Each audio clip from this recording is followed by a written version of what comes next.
అత్తమ్మ టీవీలో ఈరోజు బంగాళదుంప దొండకాయ వేపుడు ఎలా తయారు చేయాలో నేర్చుకుందాం.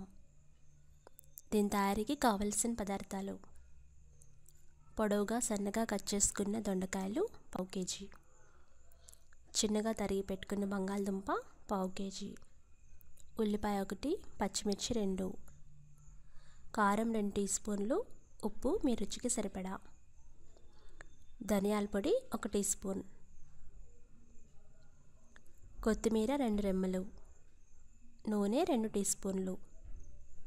ఇప్పుడు తయారీ విధానం నేర్చుకుందాం. ముందుగా స్టవ్ వెలిగించి లోతుగా ఉన్న కడాయి పెట్టి వేడి చేయండి. తర్వాత నూనె వేసి కాగబెట్టండి. నూనె కాస్త కాగిన తర్వాత కట్ చేసుకున్న ఉల్లిపాయ పచ్చిమిర్చి ముక్కలు వేయండి. ఇవి త్వరగా వేగాలంటే మూత పెట్టండి. ఇవి బాగా వేగిన తర్వాత బంగాళదుంప ముక్కలు వేయండి.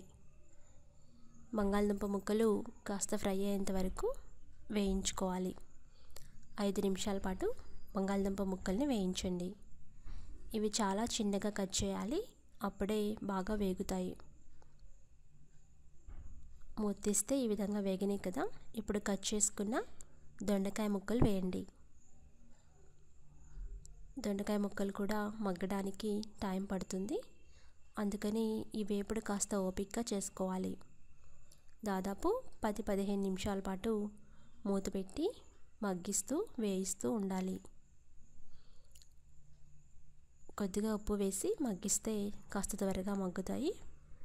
ఉప్పు వేసి కలయబెడుతూ మూత పెట్టి వేయిస్తూ ఉండండి.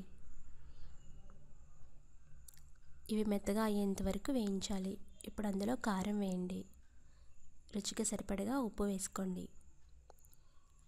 కారం ఉప్పు వేసి కలియబెడుతూ మర్రా ఫ్రై చేసుకోవాలి. 5 నిమిషాలు ఫ్రై చేయండి. ఇప్పుడు ధనియాల పొడి వేయండి. ధనియాల పొడి వేసి మీడియం ఫ్లేమ్లోనే మూత పెట్టి మగ్గించుకోండి. మరో 5 నిమిషాలు వేయించాలి.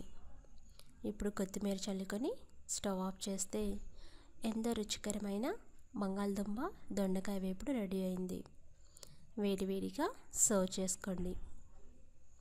ఇది సైడ్ డిష్గా కానీ పప్పుచారుతో కానీ చారుతో కానీ చాలా టేస్టీగా ఉంటుంది. డిఫరెంట్ వెరైటీ బంగాళదుంప దొండకాయ వేపుడు మీరు కూడా తయారు చేసుకొని ఫీడ్బ్యాక్ పంపించండి.